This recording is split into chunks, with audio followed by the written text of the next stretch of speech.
Hello दोस्तों, art study channel में आपका स्वागत है। तो आज की वीडियो में हम पढ़ेंगे अजंता की गुफा के चित्रों के बारे में। जैसा कि हम पिछली जो वीडियो में हम लोग पढ़े थे, 1903 से 1904 ईस्वी के मध्य पुरातत्व विभाग ने अजंता के प्रमुख चित्रों के सामने क्या है जाली लगवा दी थी। ठीक, यहाँ तक हम लोग पढ़ चुके थे। तो आज के वीडियो में हम इसके नीचे कवर करेंगे। ठीक है, तो आशा करते हैं कि आप लोग स्वस्थ होंगे और मस्त होंगे। तो देर ना करते हुए वीडियो को शुरू करते हैं, क्लास को। ठीक, चलिए। कह रहा है सन 1920-22 ईस्वी के मध्य इटली के भित्ति चित्र विशेषज्ञों को बुलाकर अजंता के चित्रों की सफाई और संरक्षण कराया गया। क्या कराया गया? सफाई और संरक्षण का कार्य कराया गया था। ठीक, सन 1908 ईस्वी में अजंता गुफा में क्यूरेटर की नियुक्ति हुई थी। सन 1956 ईस्वी में भारत सरकार के पुरातत्व विभाग ने अजंता के गुफा के चित्रों का संरक्षण कार्यभार अपने हाथों में ले लिया। क्या ले लिया था? समस्त कार्यभार अपने हाथों में ले लिया था। सन 1976 ईस्वी में अभी तक के सारे शोध एवं लेखों के आधार पर अजंता म्यूरल नामक पुस्तक प्रकाशित हुई। ठीक, अजंता के भित्ति चित्र मिस्र के भित्ति चित्र के समान, ठीक है, किसके समान है? मिस्र के भित्ति चित्र के समान है। ठीक, आगे तरफ देखते हैं। अजंता की गुफा के भित्ति चित्रों में लाल पीले रंगों का अत्यधिक प्रयोग, किसका प्रयोग हुआ है? लाल पीले रंगों का अत्यधिक मात्रा में प्रयोग हुआ है। अजंता गुफा में प्रयुक्त नीला रंग लेपिस लाजुली ईरान फारसी से और बदख्शा अफगानिस्तान से आयातित किया जाता है, आयातित करके मंगाया जाता था। कहाँ से? ये अफगानिस्तान से मंगाया जाता था। अजंता के चित्रों ने शंखियों के भस्म से पीले रंग बनाना शुरू किया था। ठीक, किससे? शंखियों के भस्म से पीले रंग तैयार करना शुरू करते थे। अजंता के भित्ति चित्रकारी में सतह को तैयार करने के लिए धान की भूसी गोबर का इस्तेमाल किया जाता था। ठीक, आगे तरफ देखते हैं हम। तो पहले के लोग किस किस तरह से भित्ति की दीवार तैयार करते थे, खास करके अजंता में जब दीवारों को तैयार करते थे पेंटिंग करने से पहले, तो क्या क्या लगाते थे इसके बारे में यहाँ पे दिया हुआ। ठीक, इस चीज़ को लगाते थे लोग। ओके, आगे तरफ बढ़ते हैं। अजंता गुफा के भित्ति चित्र पर क्या तब निर्मित करते थे, जब बना लेते थे इस तरह से, इस गोबर वोबर का लेप लगाकर, तब उस पर चित्रण करना शुरू करते थे। अजंता चित्रकला रेखा प्रधान थी। क्या थी? अजंता की चित्रकला की क्या थी? रेखा प्रधान थी। ठीक, क्या थी? रेखा प्रधान थी। इस तरह से अजंता में श्याम जातक के शरीर का रंग काला दिखाया गया। किसमें? जो अजंता में श्याम जातक के चित्र थे, उनके शरीर का रंग कैसा दिखाया गया था? काले रंग का दिखाया गया था। कैसे? काले रंग का दिखाया गया था। अजंता गुफा में बनवासियों के शरीर का रंग हरा दिखाया गया था। अजंता चित्रों में बनवासियों के शरीर का रंग हरा दिखाया गया था। ठीक, आगे तरफ देखते हैं। अजंता गुफा नंबर 2 की हम बात करते हैं। क्या क्या चीज़ है? महाहंस जातक, पूर्ववादन जातक, विदुर पंडित जातक, रूप जातक, सछांद जातक। ठीक, 1000 बुद्ध, 2 बाएं अंगूठी वाले रमणी, तुषित स्वर्ग, सुनहरे मृग का उपदेश, माया देवी का स्वप्न, बुद्ध का जन्म। ठीक, इस प्रकार का चित्र वहाँ पे पाए गए थे गुफा नंबर 2 में। और देखिए, ये जो आपको चित्र दिख रहा है, 2 बाएं अंगूठी वाली क्या है? रमणी है। क्या है? 2 बाएं अंगूठी वाली ये रमणी है, जिसका चित्र आपको यहाँ पे सामने दिख रहा है, किस तरह से इसको बनाया गया है। ठीक, आगे देखते हैं। देखिए, चीज़ों को समझते हैं। चलिए। चालुक्य राजा पुलकेशिन सेकंड के दरबार में ईरानी राजदूत अजंता की पहली गुफा चित्र है। अजंता की पहली गुफा चित्र 7वीं शताब्दी माना जाता है। कब का माना जाता है? 7वीं शताब्दी का माना जाता है। अजंता की दूसरी व 17वीं गुफा में नीले रंग का प्रयोग किया गया था। अजंता के बोधिसत्व पद्मपाड़ के चित्र जिस भाव्य यथा और आत्मत्याग के साथ विश्व कल्याण की भावना प्रकट होती है, ठीक वही भावना लियोनार्दो विंची द्वारा निर्मित अंतिम भोज में ईसा की आकृति परिलक्षित होती है। ठीक, ये जो है आपका लियोनार्दो विंची जो है चित्र जो है, ठीक, अंतिम भोज, ये लियोनार्दो विंची क्या है? चित्रकार हैं। इनके द्वारा जो अंतिम भोज का चित्र बनाया गया था, ईसा की आकृति यही परिलक्षित होती है, जो अजंता बोधिसत्व में भव्यता दिखाई देती है। कौन सी चित्रों का? बोधिसत्व पद्मपाड़ी के चित्रों का। ठीक, आगे तरफ देखते हैं। पहली गुफा की बात करते हैं अजंता की। शिव जातक, चंपे जातक, बुद्ध का धर्म चक्र प्रवर्तन मुद्रा में विशाल प्रतिमा, मार विजय, काली राजकुमारी, बैलों की लड़ाई, रौद्रस, पद्मपाड़ और लुप्तेश्वर, महा क्या है, नागराज की सभा, महाजनक वैराग्य, नंद तथा सुंदरी का दृश्य हमें वहाँ पे देखने को मिलता है। किस गुफा में? पहली गुफा में। ठीक है, एक चित्र है आपके सामने है, बोधिसत्व पद्मपाड़ी। कौन है ये? बोधिसत्व पद्मपाड़ी बुद्ध जी का है। इस चित्र को आप लोग गौर से देखिए कैसे इसको बनाया गया, किस एंगल पे बनाया गया है। ठीक, अब देखिए क्वेश्चन पूछा था ये वाला 2021 में कि किस गुफा में मार विजय शिल्प में मूर्ति मतलब शिल्प मूर्ति का अंकन किया गया। तो गुफा नंबर 26 था। महापरिनिर्वाण भी यहाँ पे मिलता है। तो 26 गुफा में आपको मूर्ति मिलता है, बाकी गुफाओं में चित्र मिलता है। ठीक है, एक आध दो गुफा और है जिसमें भी चित्र मिलता है, फिर आगे बढ़ते हैं उसके बारे में। ठीक, देखिए ये आपका है मार विजय गुफा संख्या 26 का ये मूर्ति शिल्प है। ठीक, मार विजय जो है गुफा संख्या 26 का। और ये गुफा संख्या 19 की बात करें तो ये चैत्य गुफा है। कौन सी गुफा है? चैत्य गुफा, जो क्या है इसमें पूजा पाठ किया जाता था। बुद्ध का चरित्र आलेखन भी यहाँ पे किया गया गुफा नंबर 19 में।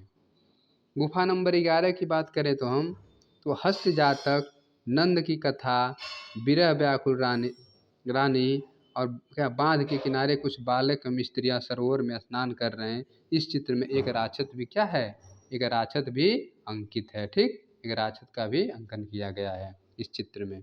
ठीक, आगे तरफ देखते हैं, अच्छे से इसको समझिए। शुरुआत कर रहे हैं लेकिन अंत भी होगा किसके? सफलता के साथ। ठीक, चलिए आगे तरफ देखते हैं। शिवी जातक के अंतिम दृश्य में अग्नि तथा इंद्र को साधु के रूप में क्या चित्रित किया गया? किसके रूप में? साधु के रूप में चित्रित किया गया है। अजंता की 10वीं गुफा में सुनहरे रंग का क्या प्रयोग किया गया? किस रंग का प्रयोग किया है? सुनहरे रंग का प्रयोग किया गया है। बरक की कथा अजंता की 16वीं गुफा में चित्रित है। किसकी? बरक की कथा। बरक की कथा किसमें है? 16वीं नंबर गुफा में है। काली राजकुमारी गुफा नंबर 1 में है। कहाँ है? गुफा नंबर 1 में। अजासुत की पत्नी गुफा नंबर 2 में है। राजभवन में रानी गुफा नंबर 16 में है। अजंता की गुफा में इन चित्रों का क्या है? सिंदूर रंग भरे गए हैं। किसे? सिंदूर रंग भरे गए हैं। ठीक, आगे तरफ देखते हैं। तो इस तरह से अजंता के बारे में क्लियर होता चला जाएगा हर एक चीज़ एक टॉपिक से। पूड़क इंद्र की प्रेम कथा अजंता की दूसरी कथा में चित्रित है। 3 छतरियों के शीर्षक वाला हर्मिक पाषाण स्तूप अजंता की 9वीं गुफा में है। ठीक, अजंता गुफा में भगवान बुद्ध के पीछे आभा मंडल बनाया गया। क्या मंडल है? आभा मंडल बनाया गया है। इस तरह से आभा मंडल बनाया जाता है। पीछे से सिर है, मान लीजिए तो सिर के पीछे खूब बड़ा सा, जैसे लक्ष्मी पूजा दुर्गा पूजा होता है तो मूर्ति के पीछे जो है सिर के पीछे क्या चक्रनुमा लगाया जाता था, वही आभा मंडल कहलाता है। अजंता गुफा में सर्वाधिक सुंदर आलेखन ठीक कमल वन का हुआ है। और अजंता की 16वीं गुफा के द्वार पर हाथी का उत्कीर्ण किया गया। किसका उत्कीर्ण किया गया है? हाथी के उत्कीर्ण किया गया। ठीक, चलिए आगे तरफ देखते हैं। एक एक लाइन बहुत इंपॉर्टेंट है। अजंता शैली प्रकृतवादी, ये ध्यान दीजिएगा। अजंता की शैली क्या थी? प्रकृतवादी शैली थी। अजंता शैली को पर्सी ब्राउन ने बौद्ध कला के नाम से जाना। अजंता गुफा को राकेश दास ने गुप्त शैली के नाम से जाना। ये तो ज़रूर इंपॉर्टेंट एकदम नोट कर लीजिएगा कि जो भी जितने भी आर्टिस्ट मतलब लेखक हैं वो क्या क्या नाम दे रहे हैं, ध्यान दीजिएगा कि अजंता परसी ब्राउन जो थे बौद्ध कला के नाम से जाने बताएं, और राय कृष्णदास गुप्त कला के नाम से पुकारा। और अजंता की 10वीं गुफा के सामने सप्तकुंड है। किसकी गुफा के सामने सप्तकुंड है? 10वीं गुफा के सामने क्या है? सप्तकुंड है। बाघ की गुफा की हम बात करते हैं। बाघ की गुफा मध्य प्रदेश के धार जिले में। कहाँ है? मध्य प्रदेश के धार जिले में है। बाघ की गुफा विंध्य पर्वत श्रेणी में नर्मदा नदी की सहायक नदी बागमती है। ठीक है, जो बाघी नदी के नाम से जानी जाती है, उसी के समीप में है। ठीक, कौन सी पर्वत है? विंध्या पर्वत नर्मदा नदी की सहायक नदी है, बागमती या बाघी नदी के समीप है। बाघ गुफा के पास बागेश्वर देवी का प्राचीन मंदिर भी स्थित है। बाघ गुफा को स्थानीय लोग 5 पांडवों के नाम से पुकारते हैं। बाघ गुफा का प्राचीन नाम कलयन, देखिए पूछता है कलयन किसका प्राचीन नाम कलयन है? तो बाघ गुफा का प्राचीन नाम क्या है? कलयन है। ठीक, आगे तरफ देखते हैं। बाघ गुफा की खोज सन 1828 में लेफ्टिनेंट डेंजरफील्ड ने किया था। डेंजरफील्ड मतलब खतरनाक, बड़ा डेंजर होता है। कौन डेंजर होता है बताइए? डेंजर कौन होता है? डेंजर बाघ होता है। डेंजर बाघ होता है ना, उसकी बात की गई। बाघ गुफा की खोज 19वीं शताब्दी में हुई थी। डेंजरफील्ड ने सर्वप्रथम बाघ गुफा का ब्यौरा साहित्यिक विनिमय संघ, इनकी पत्रिका जरूर याद कर लीजिएगा, साहित्यिक विनिमय नामक पत्रिका, ठीक है, साहित्यिक विनिमय नामक पत्रिका में छपवाया था, जो मुंबई में प्रकाशित हुआ था। कहाँ पे? मुंबई में। सन 1907-8 ईस्वी में ल्यूवर्ड ने गुफा को देखा और मुंबई की रॉयल ऐतिहासिक सोसाइटी की पत्रिका में 1909 में क्या निबंध लिखा। ठीक, आगे तरफ देखते हैं हम। सन 1910 ईस्वी में असित कुमार हालदार ने 1925 ईस्वी में मुकुल चंदे ने बाघ गुफा को अपने लेख में क्या किया? प्रकाशित किया इसको। बाघ गुफा तक पहुंचने के लिए निकटतम रेलवे स्टेशन महू, महू ध्यान दीजिएगा, नया शब्द है महू। महू से उतरेंगे आप तो बाघ गुफा में जाने में आपको ज़्यादा समय नहीं लगेगा। किस गुफा में? कहाँ का स्टेशन है? महू, महू, महू स्टेशन। बाघ की गुफा क्या है? 9 गुफा। बाघ में कुल कितने हैं? 9 गुफा हैं, और सभी क्या है? बिहार है। ध्यान दीजिएगा, अजंता में बिहार के साथ साथ चैत्य भी था, लेकिन बाघ में उसी के समान से भी समान मानी जाती है। लेकिन यहाँ पर क्या है? यहाँ पे 9 गुफा है, लेकिन 9 क्या है? बिहार है। यहाँ पे रहने के लिए आवास बनाया गया था। बाघ की गुफा गुप्त काल का श्रेष्ठ उदाहरण है। किसका है? गुप्त काल का श्रेष्ठ उदाहरण है। यम बी गैरेड ने बाघ गुफा का समय 6वीं-7वीं शताब्दी में माना, और इनके आधार पर जुलूस के चित्र भी क अक्षर था। जुलूस के चित्र में जो जुलूस का चित्र नहीं था बाघ की गुफा में, उसमें क अक्षर भी माना जाता है। ठीक, क अक्षर का प्रतीक था उसमें भी। आगे देखते हैं। बिसेंट स्मिथ ने बाघ गुफा का समय 626 से 628 भी माना, और बिसेंट स्मिथ ने बाघ गुफा के अजंता की पहली और दूसरी गुफा के समक्ष रखा। किसके समक्ष रखा? अजंता के पहली और दूसरी गुफा के समान किसको माना? इसको माना, बाघ की गुफा को अजंता की पहली और दूसरी के समक्ष माना था। अर्मीनियन चित्रकार सर्किस कचडोरियल ने बाघ की गुफा के चित्रों की अनुकृति बनाई। देखिए नया नया नया आ गए यहाँ पे, ध्यान दीजिएगा कि अर्मीनियन चित्रकार सर्किस कचडोरियल, सर्किट कचडोरियल, ध्यान से एकदम इस चीज़ को नोट कर लीजिए, ने बाघ की गुफा की प्रतिलिपियाँ या अनुकृति बनाई थी। पूछ सकता है ये। बाघ गुफा महायान बौद्ध धर्म से संबंधित है। किससे है? बाघ गुफा किससे संबंधित है? महायान बौद्ध धर्म से संबंधित है। फर्गुसन और वर्गीस ने बाघ गुफा का समय 200 ईस्वी माना। क्या माना? 200 ईस्वी माना था। ठीक, चलिए आगे तरफ देखते हैं। चीज़ों को अच्छे से समझते चलिए, दिक्कत नहीं कोई होगा। पुरातत्व विभाग द्वारा बाघ गुफा की सफाई जीर्णोद्धार कराते समय महाराजा सुबंधु का क्या ताम्रपत्र बाघ की दूसरी गुफा से प्राप्त होता है। कहाँ से? बाघ की दूसरी गुफा से प्राप्त होता है। महाराजा सुबंधु का समय 416-466 के मध्य माना जाता है, और इसी के आधार पर बाघ गुफा का समय 4वीं-5वीं शताब्दी मानी जाती। कौन सी? 4वीं से 5वीं शताब्दी मानी जाती बाघ गुफा का समय काल। बाघ की गुफा 7, 8, 9 पूर्णतः नष्ट हो गया। क्या है? 7, 8, 9, बाकी में थोड़ा चित्र है, लेकिन 7, 8, 9 बिल्कुल क्या है? नष्ट हो चुका है। ठीक, आगे देखते हैं। असित कुमार हालदार ने अपनी पुस्तक में बाघ की चौथी गुफा का वर्णन किया। बाघ गुफा की प्रतिलिपियाँ ग्वालियर दुर्ग के गुजरी महल की 12 दर्री में सुरक्षित है। कितने? गुजरी महल के 12 दर्री में सुरक्षित है। बाघ गुफा को 1951 ईस्वी में राष्ट्रीय स्मारक के रूप में घोषित किया गया था। एकदम ये भी लाइन नोट कर लीजिए कि बाघ गुफा को कब राष्ट्रीय स्मारक के रूप में घोषित किया गया था? 1951 ईस्वी में। कब? 1951 ईस्वी में इसे राष्ट्रीय स्मारक के रूप में घोषित किया गया है। बाघ गुफा के चित्रों को बनाने के लिए कौन सा ग्लू रंग या गोंद मिश्रित या रंग का तकनीक का प्रयोग किया गया था? कौन सा? भित्ति चित्र को बनाने के लिए ग्लू रंग गोंद मिश्रित रंग तकनीकी का प्रयोग किया गया है। ठीक, आगे देखते हैं। यह बाघ की पहली गुफा का क्षेत्रफल 23 × 14 फीट है। कितना है? 23 × 14 फीट है। महाराज सुबंधु ने कलयन बाघ नामक बिहार को दसिकपल्ली नामक ग्राम को दान दिया था। कौन? महासुबंधु ने कलयन बाघ नामक बिहार को दसिकपल्ली नामक गांव को दान में दे दिया था। दान दे दिया था। किसकी?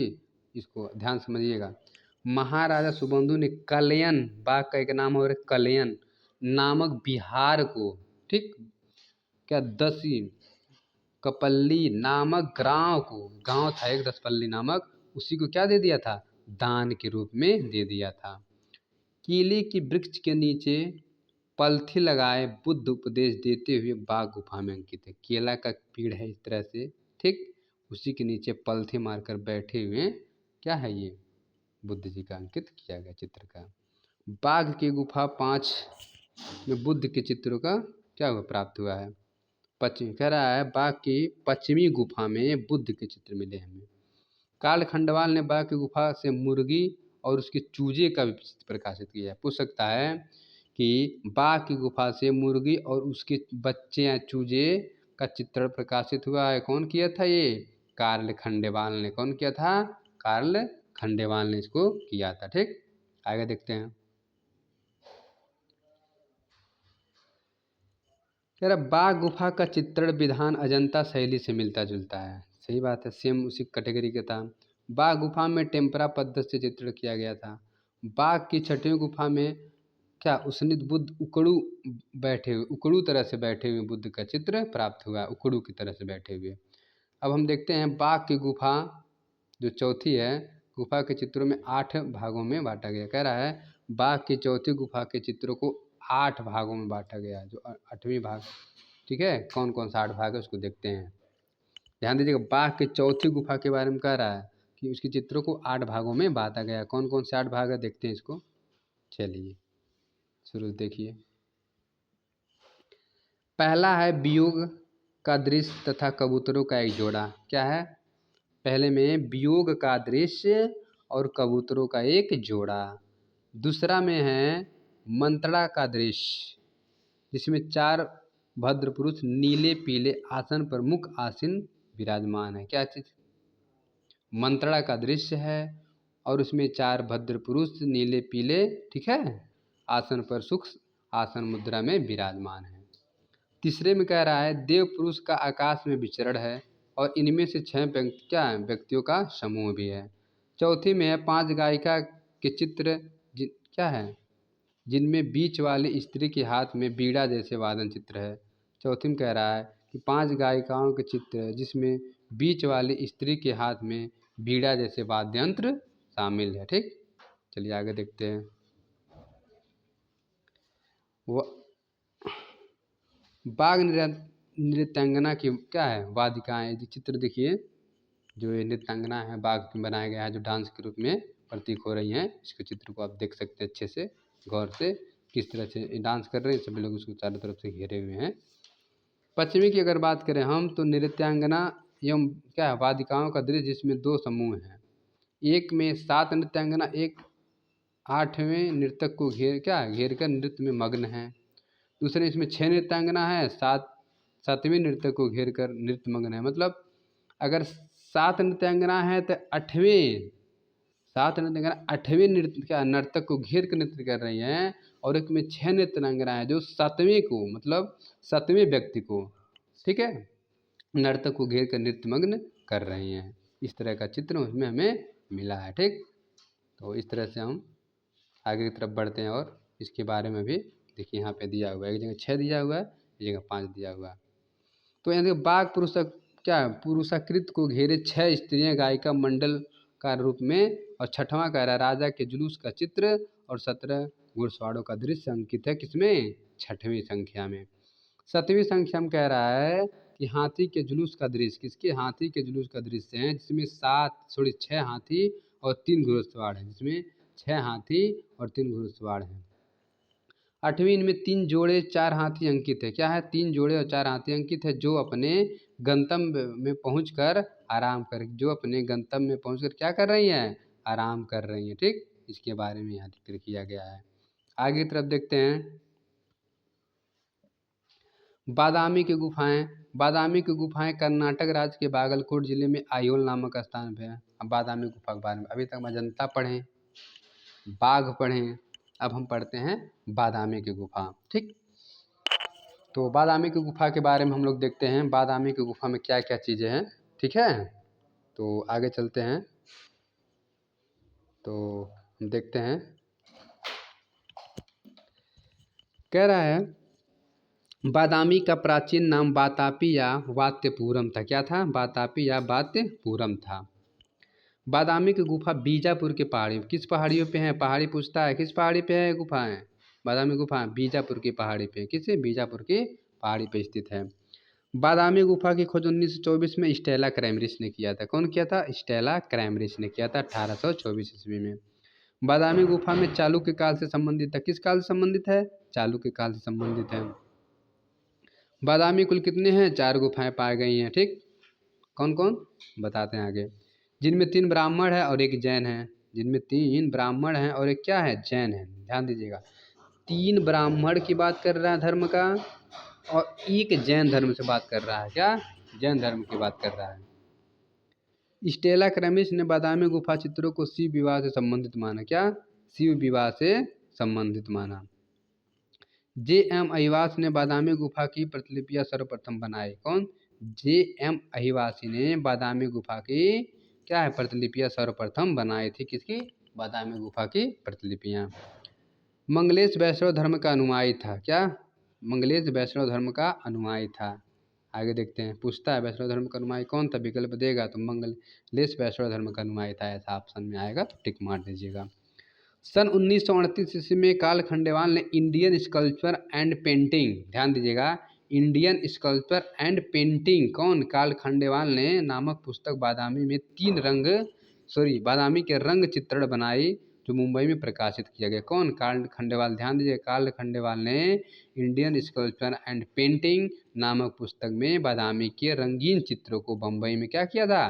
प्रकाशित कराया था। क्या दिया? ब्राह्मण धर्म से संबंधित प्राचीनतम भित्ति चित्र बादामी गुफा से प्राप्त होता है। कह रहा है कि ब्राह्मण धर्म से संबंधित प्राचीनतम भित्ति चित्र बादामी गुफा से प्राप्त होते हैं। किससे? बादामी गुफा से प्राप्त होते हैं।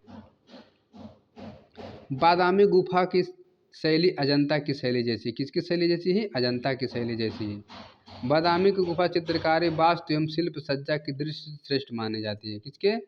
वास्तु एवं शिल्प सज्जा की दृष्टि से क्या मानी जाती है? श्रेष्ठ मानी जाती है।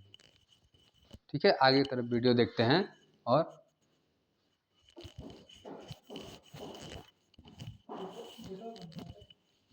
ठीक है, इस तरह से देखते हैं। ठीक है, तो आगे तरफ देखते हैं। ठीक है, आगे तरफ देखते हैं हम। बादामी की चौथी गुफा के मुख्य मंडप पे विष्णु की प्रतिमा स्थापित की। किसकी? विष्णु की प्रतिमा। और उसके पूजा पाठ हेतु लंजिसवाड़ा नामक ग्राम की क्या जागीर प्रदान की। ध्यान से देखिएगा इस चीज़ को गौर से। बादामी की चौथी गुफा के मुख्य मंडप में विष्णु की प्रतिमा स्थापित की गई है और उसके पूजा पाठ हेतु क्या लंसिजवाड़ा नामक ग्राम को जागीर प्रदान की गई थी पूजा पाठ के लिए। एकदम ध्यान दीजिएगा, लंजिसवाड़ा नामक ग्राम की जागीर प्रदान की गई थी। नए नए शब्द इस बुक में हैं, इस चीज़ों को गौर करिएगा। एग्जामिनर ऐसे चीज़ों को पूछ देता है जो हमसे क्या हो जाती है? गलतियाँ हो जाती है। ठीक, तो बादामी दासियों के समूह यहाँ पर दिया हुआ है, जो बादामी के दासियों का समूह है यहाँ पर दिया हुआ। ठीक है, चलिए आगे तरफ देखते हैं। चलिए, अब यहाँ दे रहा है कि जो 3 जो है हिंदू धर्म से और एक जैन धर्म से, उसकी बातें कर लेते हैं। गुफा संख्या 1 शैव धर्म से है, गुफा संख्या 2 और 3 वैष्णव धर्म से है, और गुफा संख्या 4 जैन धर्म से। ध्यान दीजिएगा, पहली गुफा शैव मतलब शिव जी से है तो हिंदू ही, और दूसरा है क्या? वैष्णव धर्म से, ये भी हिंदू है। और क्या है तीसरा जो यहाँ पे गुफा नंबर चौथे की बात कर रहे हैं, एक की बात है यहाँ 2 3 की बात है, और यहाँ चौथे की बात है जैन धर्म से। किससे है? जैन धर्म से संबंधित है। ठीक, चलिए आगे तरफ देखते हैं, चीज़ों को समझते चलते हैं। देखिए, यही है बादामी की बिरहड़ी, जो बादामी बिरहड़ी रमड़ी है, यही इसका क्या है? अंकन हुआ है। देख लीजिए ध्यान से इसको। ठीक, चलिए आगे तरफ देखते हैं। कह रहा आप जो प्रथम गुफा में चित्र बनाया गया है, प्रथम शिव विवाह पर आधारित दृश्य है। क्या है? पहला चित्र शिव विवाह पर आधारित चित्र है, दूसरे में एक राजमहल के कक्ष का दृश्य है, और तीसरे में विद्याधर तथा विद्याधरी हैं, और चौथे में राज दंपति का चित्र का अंकन किया गया है गुफा। ठीक, इस तरह बादामी गुफा की, किसकी, बादामी गुफा की बात हो रही है। भरतनाट्य मुद्रा में शिव का चित्र बादामी में ही प्राप्त है। जो भरतनाट्य मुद्रा में शिव का चित्र जो बादामी में, जो भरतनाट्यम करते हैं ना सब लोग, किस तरह से शरीर को मॉडिफाई करते हैं, वो जो भरतनाट्यम वाली मुद्रा है आपको बादामी गुफा में चित्र देखने को मिलेगा शिव जी का। इंद्र की सभा वैजयंता का चित्रण बादामी गुफा में है। किसकी, इंद्र की सभा और क्या है, वैजयंता का चित्रण बादामी गुफा में हुआ है। ठीक, आगे तरफ देखते हैं।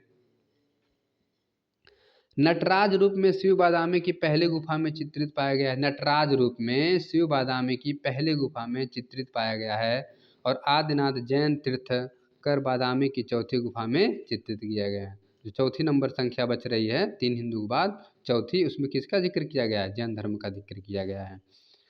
इसकी चालुक्यों की राजधानी बादामी थी। क्या थी, चालुक्यों की राजधानी क्या थी, बादामी थी। चालुक्य नरेश मंगलेश ने बादामी गुफाओं का निर्माण कराया था। कौन, चालुक्य के राजा नरेश क्या किए थे, बादामी गुफा का निर्माण करवाए थे। ठीक, इस तरह से बादामी गुफा यहाँ पर क्लियर होता है। अब हम पढ़ते हैं सिगिरिया। ठीक है, सिंगरिया की गुफा, किसकी, सिंगरिया की गुफा की हम बात करते हैं। चलिए आगे देखते हैं। सिंगरिया की गुफा में देखते क्या क्या चीज़ें हमें मिली हैं। सिंगरिया कहाँ है पता है, श्रीलंका में है ये। देखिए, सिंगरिया की गुफा श्रीलंका के मटाले जिले में सिंहगिरी कस्बे के समीप में स्थित है। ठीक, ये चीज़ याद कर लीजिएगा, जो चीज़ें हम बता रहे हैं उसको याद कर लीजिएगा कि ये जो है श्रीलंका, ठीक, श्रीलंका जो देश है वो मटाले जिले में सिंहगिरी कस्बे के समीप स्थित है। सिंगरिया गुफा की खोज 1830 ईस्वी में ब्रिटिश फौज के मेजर फोमर्स के द्वारा की गई थी। किसके द्वारा, ब्रिटिश फौज के मेजर फोमर्स के द्वारा की गई थी। सिंगरिया गुफा की खोज 1830 ईस्वी में ब्रिटिश फौज के मेजर फोमर्स के द्वारा की गई। सन 1889 ईस्वी में सिंगरिया गुफा चित्रों की प्रतिलिपियां ए मूरे ने बनाई थी। कौन, ये मूरे ने। सन 1889 ईस्वी में सिंगरिया गुफा के चित्रों की प्रतिलिपियां कौन बनाई थी, ये मूरे ने बनाई थी। सिंगरिया की गुफाएं 5वीं सदी ईस्वी में कश्यप फर्स्ट के शासनकाल में निर्मित हुआ था। किसके, कश्यप फर्स्ट के काल में इस गुफा का निर्माण हुआ था, सिंगरिया की गुफा। और ये मूरे ने क्या है, प्रथम जो है उनके प्रतिलिपियां तैयार की थी, किसकी, सिंगरिया गुफा की। आगे देखते हैं। सिंगरिया में कुल 6 गुफाएं हैं। कितनी गुफाएं हैं, 6 गुफाएं। ध्यान दीजिएगा, सिंगरिया में कुल 6 गुफाएं हैं। अब सिंगरिया का देखिए, ये जो अप्सरा नामक चित्र देखिए किस तरह से बनाया गया है। कुलीन महिला पुष्प लिए हुए, कौन, कुलीन महिला पुष्प लिए हुए का अंकन यहाँ पे सिंगरिया की गुफा में किया गया है। ठीक, आगे तरफ देखते हैं हम सिंगरिया के बारे में और थोड़ा सा जानकारी लेते हैं। चलिए, चीज़ों को अच्छे से समझते चलिए, क्योंकि इस सब गुफाएं जो पढ़ा रहे हैं बहुत इंपॉर्टेंट लाइन है, इसमें ध्यान से आप सुनिएगा और समझते हुए पढ़ते हुए चलिएगा। मेरा ये उद्देश्य है कि मैं शॉर्टकट नहीं चलने का मेरे अंदर होती है। हम सोचते हैं कि चीज़ों को अच्छे से समझते चलें, थोड़ा समय लगेगा लेकिन आप चीज़ों को अच्छे से क्लियर होते हुए चलेंगे हम लोग। तो समय का ध्यान मत दीजिए, पढ़ाई पे फोकस करिए, परीक्षा पर नज़दीक आ रहा है। ठीक, तो आगे देखते हैं। सिंगरिया गुफाओं में चित्र कुल कितने थे, 2, ए और बी गुफाओं में पाए गए थे। सिंगरिया में नीले रंग का प्रयोग नहीं हुआ था। पूछ सकता है कि सिंगरिया गुफा में कौन सा रंग नहीं प्रयोग किया गया है, तो लाल पीला नीला हरा दे देगा, तो नीला रंग का प्रयोग नहीं हुआ है। सिंगरिया गुफा में 21 रूपायन चित्र के प्राप्त हुए हैं। जो ए में कितने 4 हैं और बी में 17 हैं। 21 रूपायन, अब जो पेपर में देखते हैं 21 रूपायन मिलता है, उसमें 21 रूपायन का चित्र दिया रहता है, तो वही जो है 21 रूपायन स्त्रियों के चित्र प्राप्त हुए हैं। ए में जो है 4 चित्र है और बी में 17 चित्र है। टोटल कितने हो जाएंगे, 21 चित्र हो जाएंगे। ठीक, 21 चित्र हो जाएंगे। आगे बढ़ते हैं हम। सिंगरिया की गुफा किससे संबंधित है, बौद्ध धर्म से संबंधित है। ध्यान दीजिएगा, धर्म के बारे में जरूर जान दीजिएगा कि कौन गुफा किससे रिलेटेड है। तो किससे रिलेटेड है, ये आपका जो है बौद्ध धर्म से रिलेटेड है। सिंगरिया गुफा में गीली सतह पर चित्रण किया गया। किस पे, गीली सतह पर। गीली सतह जान रहे हैं, जो बूनो पद्धत रहती थी, देखो नहीं, बूनो पद्धत, उस पर चित्रण किया गया है। सिगिरिया गुफा के चित्र अजंता गुफा से मिलते जुलते हैं। किससे हैं? अजंता गुफा से मिलते जुलते हैं। सिगिरिया गुफा की प्रतिलिपियां कोलंबो के संग्रहालय श्रीलंका में रखी गई है। कहाँ पे? कोलंबो संग्रहालय श्रीलंका में है, वहीं पर सिगिरिया के सारे चित्र जो भी हैं रखे हुए हैं। ठीक, आगे तरफ देखते हैं। श्रीलंका सरकार ने 1895 से 1905 ईस्वी तक एच.सी. पावेल के निर्देशन में सिगिरिया गुफाओं का जीर्णोद्धार कराया था। क्या करा था? जीर्णोद्धार कराया था। और ई.वी. हेवल ने सिगिरिया के चित्रकारों की तुलना पाश्चात्य कलाकार बोत्तिचेल्ली किससे? बोत्तिचेल्ली से की थी। ठीक, चलिए आगे तरफ देखते हैं।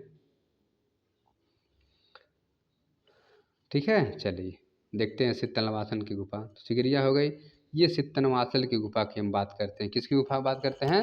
सित्तनवासल की गुफा की हम बात करते हैं। ठीक, चलिए आगे देखते हैं। चीज़ों को अच्छे से समझते चलते हैं हम लोग, ताकि गलतियाँ ना हो। आज गुफा के बारे में हम थोड़ा जानकारी रख लेंगे तो हमें क्या, इससे जो क्वेश्चन आते हैं वो हमारे क्लियर हो जाएंगे। चलिए, सित्तनवासल की गुफाएं तमिलनाडु के तंजौर जिले के पद्दुकोट्टई नामक स्थान पर स्थित है। नोट, सित्तनवासल की गुफा रीता प्रताप की किताब के अनुसार कृष्णा नदी के तट पर है, जबकि मैप के अनुसार कावेरी नदी के तट पर। ध्यान दीजिएगा कि जो सित्तनवासल की गुफा है, रीता किताब में जो रीता प्रताप की बुक है उसमें क्या दिया हुआ है? कृष्णा नदी पहले बहती थी वहाँ पे, लेकिन अब नहीं, तो इसीलिए मैप में अगर देखेंगे आप तो कावेरी नदी का जिक्र पाएंगे आप। तो सित्तनवासल की गुफाएं जैन धर्म से संबंधित है, और सित्तनवासल का अर्थ होता है संतों का निवास। सित्तनवासल का अर्थ होता है संतों का निवास। थोड़ा आवाज़ आपको सुनाई दे रही होगी खटर पटर की, तो ध्यान मत दीजिएगा, थोड़ा सा बगल में कुछ काम हो रहा है। ठीक, तो प्रयास करेंगे कि कल से थोड़ा शांत हो जाए। ठीक है, तो आगे तरफ बढ़ते हैं। चीज़ों को अच्छे से समझते चलिएगा, कोई दिक्कत नहीं है। सित्तनवासल गुफा को सर्वप्रथम टी.एस. गोपीनाथ ने देखा था। कौन? टी.एस. गोपीनाथ ने देखा था। सित्तनवासल गुफा की खोज फ्रांसीसी विद्वान कौन? दुर्बिल ने 1934 ईस्वी में किया था। कौन किया था? दुर्बिल ने किया था 1934 ईस्वी में। सित्तनवासल गुफा की को सी शिवराम मूर्ति पांडे कला केंद्र मानते हैं। ठीक, पूरा सा हटा दीजिए। ठीक है, तो आगे तरफ देखते हैं। कमल वन आलेखन का चित्र सित्तनवासल गुफा में पाया गया है, और सित्तनवासल गुफा में अर्धनारीश्वर का प्रसिद्ध चित्र अंकित हुआ। किसका? अर्धनारीश्वर का चित्र अंकित हुआ है। ठीक, तो आगे की तरफ हम देखते हैं इसके बाद की क्या है स्थिति। ठीक, चलिए आगे तरफ देख रहे हैं हम। ये जो आप लोग चित्र देख रहे हैं, चित्र को गौर से देखिए जो बनाया गया है, कैसे कैसे जो इस चित्र को जिक्र किया गया है। ये सब दीवारों पे पेंटिंग की जाती थी उस समय अच्छे ढंग से, तो चीज़ों को समझिएगा। ये चित्र आपका है। ठीक, कमल सरोवर, सित्तनवासल गुफा में कमल सरोवर में इस चित्र की बातें की गई हैं। फिर उसके बाद दूसरा एक चित्र है, सित्तनवासल में अप्सरा की बातें की गई। कौन? अप्सरा की बातें की गई हैं। ठीक, तो अब आगे तरफ बढ़ते हैं हम लोग, देखते हैं क्या चीज़ है आगे। ठीक है, चलिए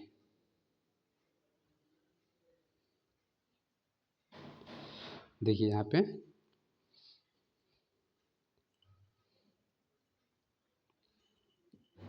ये सिगिरियम में कन्या है और सिगिरिया अप्सराएं हैं, इसकी बात की हुई है। देखिए, जैन तीर्थकारों के कई चित्र सित्तनवासल गुफा में पाए गए हैं। गर्दन फुलाए मोर, ये एकदम इम्पोर्टेंट है, एकदम कई बार पेपर में आ चुका है कि गर्दन फुलाए मोर का चित्र सित्तनवासल गुफा में अंकित है। ठीक, इस चीज़ को ध्यान दीजिएगा। सित्तनवासल गुफा का निर्माण पल्लव राजवंश के काल में होता है। किस काल में होता है? इसके वंश भी पूछते हैं, किसके शासन काल में बना था, कौन इसको उसमें राजवंश था? तो पल्लव राजवंश थे, जिसके समय में चित्रों का निर्माण किया गया था। सित्तनवासल गुफा की शैली अजंता शैली के समान थी। किसके समान थी? अजंता शैली के समान थी। चलिए आगे तरफ देखते हैं। सित्तनवासल गुफा में 2.25 चश्म चेहरे का अंकन हुआ है। कितने? 2.25 चश्म चेहरे का अंकन हुआ है। सित्तनवासल गुफा में जैन कला की आरंभिक मूर्तियां प्राप्त होती। किसकी? जैन कला की आरंभिक मूर्तियां प्राप्त होती है। जैन धर्म से संबंधित प्राचीन चित्र सित्तनवासल गुफा से प्राप्त होते हैं। किससे? सित्तनवासल गुफा से प्राप्त होते हैं। जैन धर्म के सबसे प्राचीन नमूने 5 जैन मूर्तियाँ हैं। जैन धर्म के सबसे प्राचीन नमूने क्या है? 5 जैन मूर्तियाँ हैं। ठीक, चलिए आगे तरफ देखते हैं। 3 दिव्य पुरुष, 3 दिव्य पुरुष आकृतियों को फूल तोड़ते हुए सित्तनवासल में चित्रित किया गया। 3 दिव्य पुरुष हैं जो फूलों को तोड़ते हुए किसमें दर्शाया गया है? सित्तनवासल की गुफा में आपको मिलेगा। सित्तनवासल की गुफा, जिन्हें क्या अविरल, अरिवर या कोउल कहा जाता है। ध्यान दीजिएगा इन नया वर्ड, अरिवर, अरिवर, अरिवर और कोउल। क्या कहा जाता था? अरिवर और कोउल। ठीक, इसे क्या अरिवर और कोउल कहा जाता था। अब इसके बाद है हमारा एलिफेंटा की गुफा। क्या है? एलिफेंटा की गुफा। अब इसके बारे में हम लोग थोड़ा सा पढ़ते हैं। चलिए आगे तरफ देखते हैं एलिफेंटा के बारे में। ठीक है, एलिफेंटा की गुफाएं, एलिफेंटा की गुफाएं महाराष्ट्र के रायगढ़ जिले के अंतर्गत एलिफेंटा द्वीप में स्थित है। कहाँ पे? महाराष्ट्र के रायगढ़ जिले के अंतर्गत एलिफेंटा द्वीप पर स्थित है। एलिफेंटा का प्राचीन नाम धारापुरी था। क्या नाम था? धारापुरी था। इसका नाम धारापुरी था। एलिफेंटा शैव धर्म से संबंधित है। किससे? शैव धर्म से संबंधित है। एलिफेंटा की गुफाएं समुद्र से चारों तरफ क्या है? घिरे, इस तरह से समुद्र चारों तरफ है और यहीं पर ये है, और इस तरह से रास्ता बना हुआ है और ये रोड है। तो इस तीनों तरफ से क्या हुआ है? समुद्र से घिरा हुआ है।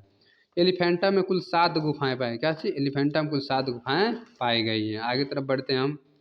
चलिए, एलिफेंटा का नाम एलिफेंटा पुर्तगालियों के द्वारा रखा गया था। गेटवे ऑफ इंडिया से एलिफेंटा की गुफाएं 10 से 12 किमी दूरी पर स्थित है। 5वीं से 8वीं सदी के मध्य राष्ट्रकूटों के सामंत शिलाहारों के द्वारा एलिफेंटा गुफा का निर्माण कराया गया था। किसमें? किसके द्वारा? राष्ट्रकूटों के सामंत शिलाहारों के द्वारा इसका निर्माण कराया गया था। एलिफेंटा की गुफा त्रिमूर्ति के लिए प्रसिद्ध है। किसके लिए मूर्ति है? किसके लिए प्रसिद्ध है? त्रिमूर्ति के लिए। ठीक, आगे तरफ देखते हैं। त्रिमूर्ति की माप कितनी है? 23 गुणे 18 फीट है। कितनी है? 23 गुणे 18 फीट है। ठीक, ध्यान दीजिएगा। त्रिमूर्ति ग्रेनाइट पत्थर की बनी है। एकदम इंपॉर्टेंट है। किसकी, कौन से पत्थर लगा हुआ है त्रिमूर्ति में? ग्रेनाइट पत्थर का उपयोग हुआ। कौन सी? ग्रेनाइट पत्थर का उपयोग हुआ है। ठीक, आगे तरफ देखते हैं। एलिफेंटा गुफाओं में यूनेस्को ने 1987 में विश्व धरोहर की सूची में शामिल किया। एलिफेंटा गुफाओं को यूनेस्को ने 1987 में विश्व धरोहर में शामिल किया था। भी लाइन मस्ट है। एलिफेंटा गुफा का आकार क्रॉस के समान है। किसके? क्रॉस के समान है, जिसकी माप 129 गुणे 30 है। कितना? 129 गुणे 130 है। एलिफेंटा गुफा में एक भी भित्ति चित्र नहीं पाया जाता, सिर्फ मूर्ति वहाँ पे मिली है। एलिफेंटा से प्राप्त हाथी की मूर्ति वर्तमान में वीर माता जीजाबाई भोसले उद्यान मुंबई में संरक्षित है। ठीक है, यहाँ पे उसका जो है कहाँ पे? वीर माता जीजाबाई भोसले उद्यान मुंबई में सुरक्षित है। चीज़ों को ध्यान दीजिए कहाँ कौन मूर्ति रखी गई है। शिव और पार्वती विवाह कल्याण सुंदर मूर्ति, यह एलिफेंटा गुफा की सबसे सुंदर मूर्ति है। एलिफेंटा में स्थित ब्रह्मा की मूर्ति सर्वप्रथम डॉक्टर अनंत कुमार स्वामी ने प्रकाशित किया था। एलिफेंटा में स्थित ब्रह्मा की मूर्ति को सर्वप्रथम डॉक्टर अनंत कुमार स्वामी ने क्या किया था? प्रकाश किया था। ठीक है, एलिफेंटा की एक मूर्ति विमुख स्त्री की आकृति है जो गंगा यमुना सरस्वती त्रिवेणी को क्या संकेत करती है। ठीक, तो इस तरह से आगे तरफ बढ़ते हैं हम। और भी है तो हम अच्छे से इसको कवर करते हुए चलेंगे। देखिए यही है मेन। देखिए यहाँ पे ध्यान दीजिएगा। एलिफेंटा से जो मूर्तियाँ मिली हुई, भित्ति चित्र बिल्कुल नहीं मिला हुआ है, तो मिला हुआ है एलिफेंटा से मूर्तियाँ। त्रिमूर्ति, शिव तांडव की मूर्ति, शिव द्वारा अंधक राक्षस का संहार, शिव और पार्वती विवाह, शिव और गंगाधर के रूप में क्या रावण कैलाश को उठाते हुए, और महेश मूर्ति। ठीक, ये सब क्या है? इम्पोर्टेंट है। ठीक, और योगी राज की शिव मूर्ति, शिव का अर्धनारीश्वर रूप, अर्धनारीश्वर रूप और पार्वती का मान मुद्रा, ये सब हमें किस गुफा में प्राप्त होती है? तो ये सब हमें एलिफेंटा की गुफा में प्राप्त होती है। ये त्रिमूर्ति आप देख रहे हैं ग्रेनाइट पत्थर का बना हुआ त्रिमूर्ति है। इसमें 3 मुख वाले हैं। ठीक, इसकी बात की गई है 17.10 फीट की है ये। ठीक, जो मीटर में करेंगे 5.45 मीटर की ऊंची होगी, मानी जाएगी। अब नेक्स्ट हमारा है इलोरा की गुफा। क्या है? इलोरा की गुफा। इसको बारे में हम देखते हैं इलोरा की गुफा के बारे में। ठीक, तो आप लोग थोड़ा सा फास्ट पढ़ने का प्रयास करिए, क्योंकि समय आप लोग के पास ज़्यादा नहीं रह गया और चीज़ें हमें ज़्यादा कवर करनी है, तो हमें अच्छे से चीज़ों को समझते चलना है। कई बार आप दोहराएंगे तो आपका क्या है, क्लियर होता चला जाएगा जो भी पॉइंट होगा आपका। तो हम पढ़ते हैं इस बार एलोरा की गुफा की बात करने चलना है कि एलोरा की गुफाएं महाराष्ट्र के औरंगाबाद ज़िले में, कहाँ है, महाराष्ट्र के औरंगाबाद ज़िले में स्थित है। एलोरा में कुल 34 गुफाएं पाई गई, कितनी, 34 गुफाएं कुल पाई गई है। एलोरा की गुफा बौद्ध धर्म, हिंदू धर्म और जैन धर्म से संबंधित है। देखिएगा ध्यान से, इसमें जो है बौद्ध धर्म का भी जिक्र है, हिंदू धर्म का जिक्र है और जैन धर्म का, तीनों का जिक्र है। अब देखते हैं कौन गुफा किस किस धर्म से संबंधित है।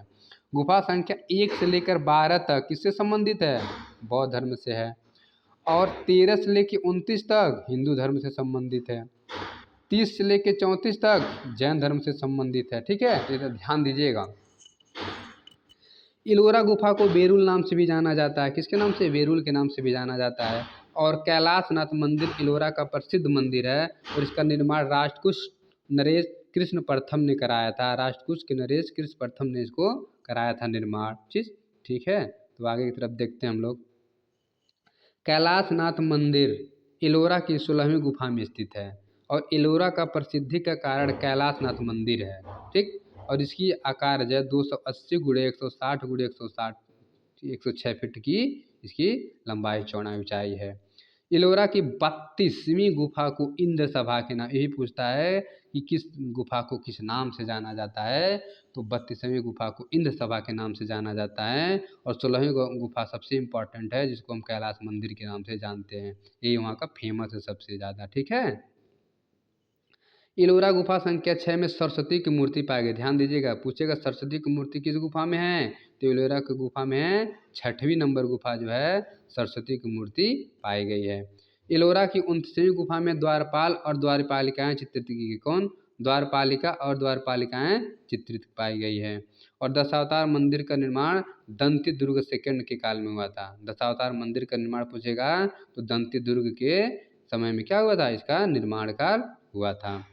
एलोरा गुफाओं का नामकरण के बारे में जानते हैं, क्या चीज़ कैसे कैसे हुआ है।